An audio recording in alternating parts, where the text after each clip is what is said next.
In this week's set of Tissa, we are confronted with the unconscionable sin on the part of Klal Yisrael regarding the creation of the Egel HaZahav. During the hour when the people panicked, assuming that Moshe Rabbenu would no longer be returning to their midst, they created through the agency of Aharon, the Kohen Gadol, the golden calf, the Egel HaZahav, for which indeed ultimately HaKadosh Baruch Hu informs Moshe Rabbenu that Uvayom Pakti Ufakadati Aleim Chatasam, that whenever, historically, Klal Yisrael would be deserving of punishment from Hashem Yisbarach, we would receive the punishment that we were deserving of, plus an amortized portion of the punishment that we really were deserving of regarding the creation of the golden calf. And yet, were we to ask ourselves, exactly what was it about Moshe Rabbenu that Klal Yisrael were so at a loss for, that they decided to create this substitute for the leader of Klal Yisrael? Now, we would have thought to ourselves, well, Moshe Rabbenu was the one who extricated them from the land of Egypt. Moshe performed all of the makos during the course of the Egyptian punishment within the land of Egypt, ultimately resulting in the liberation of Klal Yisrael from the land in which they were in servitude. Moshe Rabbeinu performed Kriyas Yamsuf. Moshe Rabbeinu provided the man and the water for Klal Yisrael, required on a daily basis, and ultimately he served as the conduit between themselves and Hashem Yisbarach for Kabbalas HaTorah, for the Seres HaDibros, and the entirety of the Torah HaKadoshah.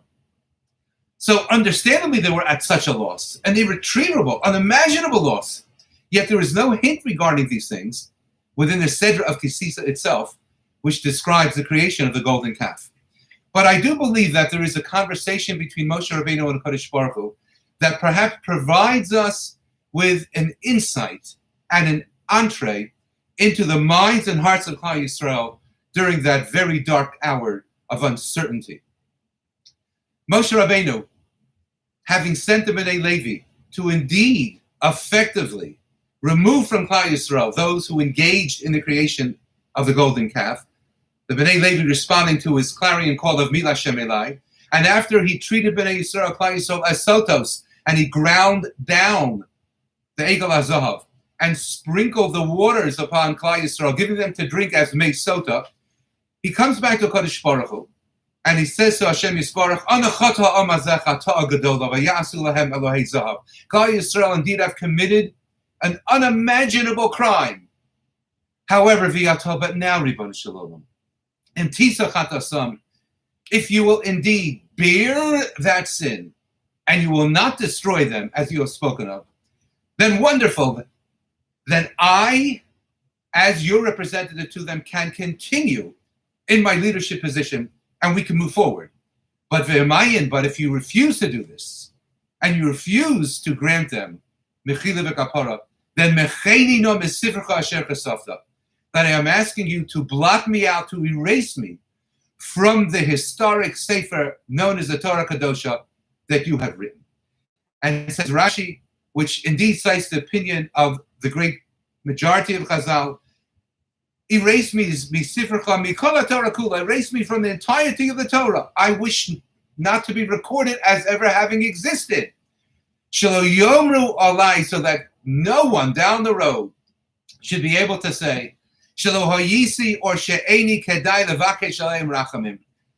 that I wasn't willing, ready, and resolute to defend them to the quick and to go down fighting. And perhaps here we have a glimpse into Klal Yisrael's understandable, affording Moshe Rabbeinu the status and the stature of a father figure, an individual of power, of strength, of fortitude, of authority, ready to defend them at every turn, as indeed Moshe Rabbeinu had often done,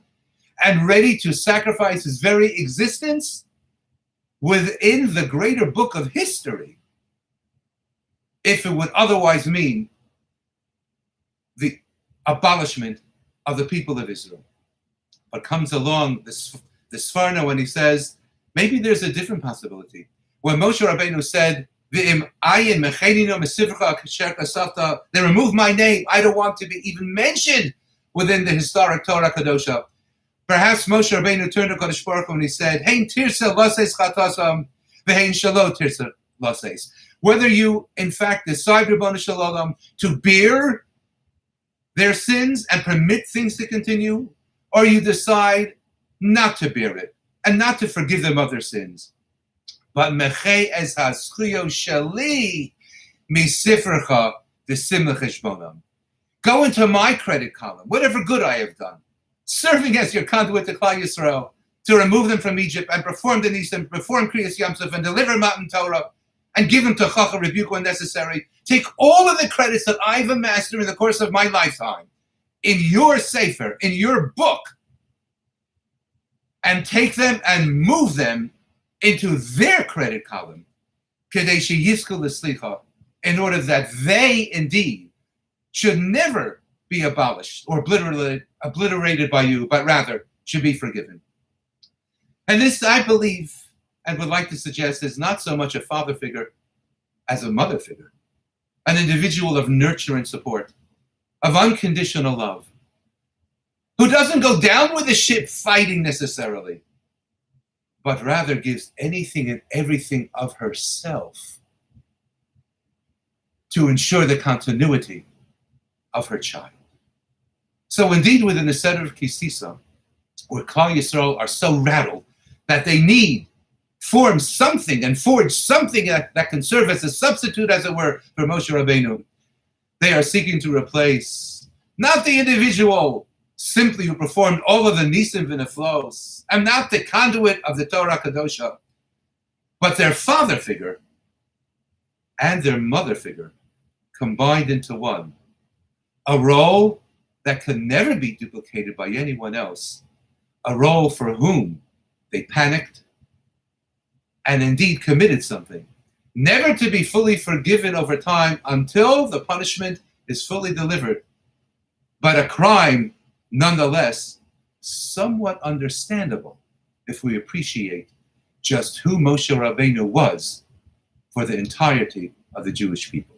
Have a wonderful Shabbos.